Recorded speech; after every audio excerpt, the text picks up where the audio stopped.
मुंब्रा उंदीर पुलावर शासकीय जमिनीवर भूमाफियांनी अतिक्रमण केले।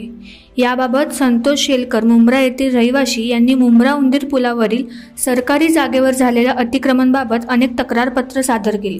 त्यांना मिळालेल्या माहितीनुसार काही लोक मंदिराच्या नावाने उंदीर पूल येथील सरकारी जमिनीवर कब्जा करत आहे।